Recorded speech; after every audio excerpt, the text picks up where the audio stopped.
Et bonjour, bienvenue sur ma chaîne YouTube. Je suis le docteur Bermond, je suis médecin du sport et médecin de médecine physique et de réadaptation. Et dans cette vidéo, on va parler de gestion de votre rééducation. Et on attaque tout de suite avec le premier facteur qui, à mon sens, est de loin le plus important. Et c'est qu'avant de faire votre rééducation, il faut que vous ayez le bon diagnostic. Si on ne sait pas ce que c'est, qui va pas ou qui est abîmé, ça va être difficile de le réparer.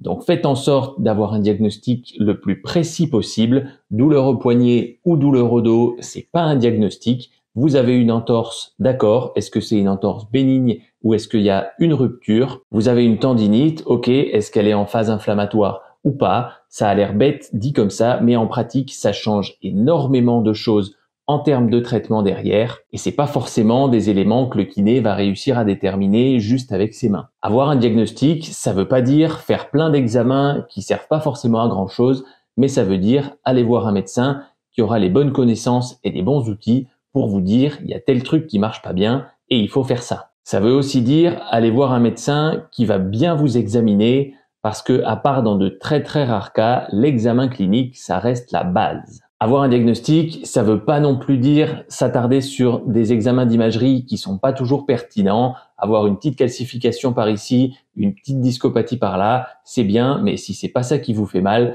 ça nous avance pas à grand chose. Pour l'anecdote, quand on apprend à faire de l'échographie, on se le fait sur nous-mêmes et sur nos co-internes et on trouve régulièrement des petites anomalies, mais qui n'ont aucune manifestation clinique et dont on ne fait rien du tout. J'insiste vraiment sur l'importance d'avoir un bon diagnostic, mais en seulement quelques années de pratique, j'ai vu des dizaines de patients qui faisaient du kiné depuis des mois, voire depuis des années sans diagnostic et qui perdaient leur temps, voire même parfois qui faisaient des trucs dangereux. On répare pas une voiture ou une maison sans commencer par comprendre ce qui est cassé. Pour votre corps, c'est la même chose. Deuxième élément qui, à mon sens, est hyper important et qui d'ailleurs est en lien avec le premier, comprenez ce qui se passe et impliquez-vous dans votre rééducation. Une fois que le diagnostic est posé, je pense qu'une partie de notre travail de médecin et de rééducateur, c'est de vous expliquer ce qui se passe et ce qu'on va faire. Évidemment, on peut pas toujours tout vous expliquer en détail parce que c'est parfois compliqué et que les patients n'ont pas forcément tous les mêmes capacités de compréhension, mais avec quelques explications, quelques simplifications et parfois quelques images, on peut faire comprendre une grande partie de ce qui se passe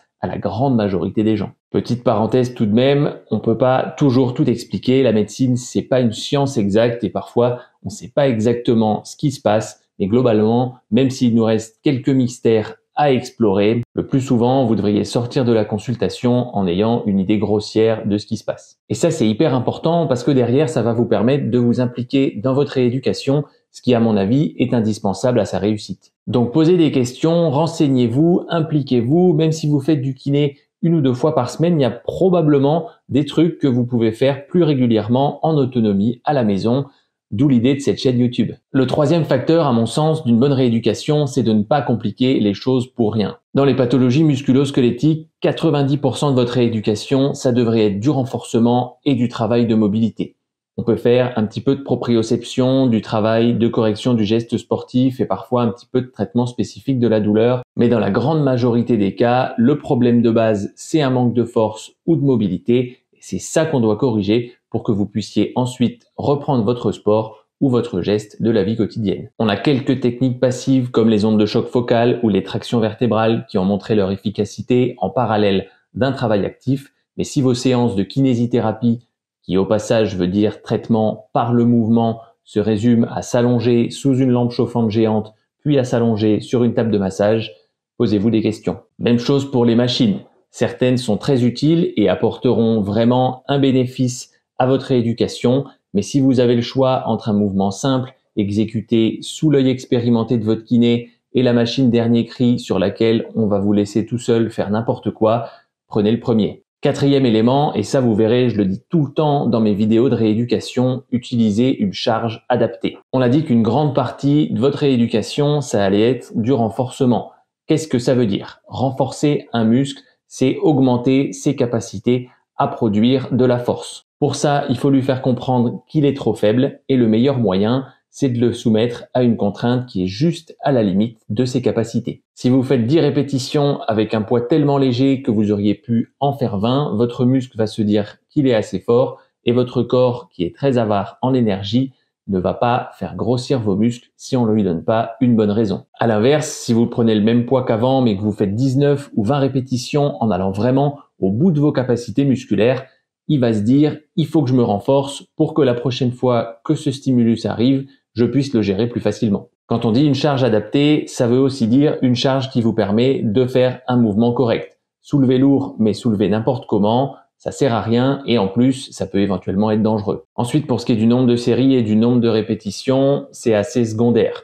Vu que la plupart des gens ont pas trop le temps, je suis assez minimaliste à ce niveau-là. On sait qu'en faisant une seule série qu'on pousse jusqu'au bout, on a globalement les mêmes résultats qu'en faisant 3 ou 4 séries, sauf que ça prend beaucoup moins de temps. Et pour la longueur de la série, on sait qu'on fait vraiment du renforcement jusqu'à une trentaine de répétitions, à part dans certains cas très spécifiques, je pense pas que ce soit intéressant de descendre en dessous de 5-6 répétitions. Donc en pratique, prenez une charge qui vous permet de faire entre 5 et 30 répétitions, ça vous laisse une marge de manœuvre assez intéressante. Et enfin, dernier truc concernant la charge, si vous stimulez correctement votre muscle, il va lui falloir du temps pour récupérer, donc ne cherchez pas à en faire toujours plus. Un bon marqueur, c'est qu'au fur et à mesure des séances, vous devez être capable soit de soulever plus lourd, soit de faire plus de répétitions.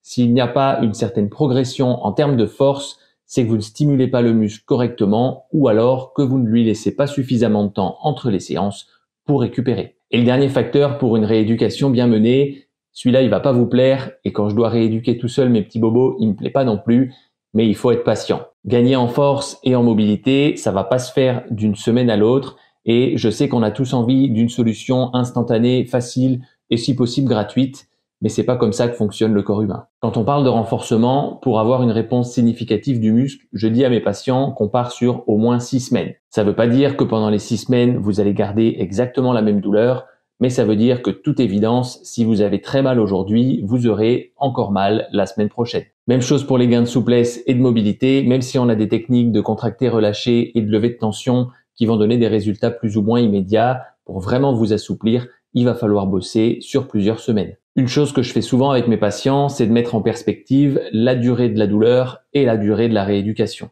Si vous avez mal depuis 6 mois ou 1 an, même en faisant de notre mieux, même en optimisant le traitement, on va pas vous réparer en 2 semaines. Et dans le même ordre d'idée, si vous êtes du genre à chercher une solution miracle, demandez-vous depuis combien de temps est-ce que vous la cherchez et est-ce que finalement 6-8 semaines de rééducation bien conduite aurait pas été une solution plus rapide. Et enfin, dernier truc, et qui rejoint ce que je disais plus tôt sur votre investissement dans la rééducation, même une fois que vous n'aurez plus mal, continuez à faire de temps en temps quelques exercices en autonomie. Un bon programme de renforcement sur quelques mois, ça va donner de bons résultats, mais si derrière vous ne faites rien du tout pendant 3 ans, il y a de fortes chances que ça revienne. C'est pour ça qu'à mon sens, la rééducation est une très bonne porte d'entrée dans l'activité physique et qu'à travers mes vidéos, j'espère que j'arriverai à vous convaincre d'acheter un petit peu de matériel et derrière de continuer à faire des exercices ou du sport à la maison. Non seulement pour éviter que vos douleurs ne reviennent, mais aussi parce que ce sera hyper bénéfique pour votre santé. Voilà pour cette vidéo. En tout cas, voilà ce que je voudrais que mes patients sachent quand je les envoie chez mes copains kinés.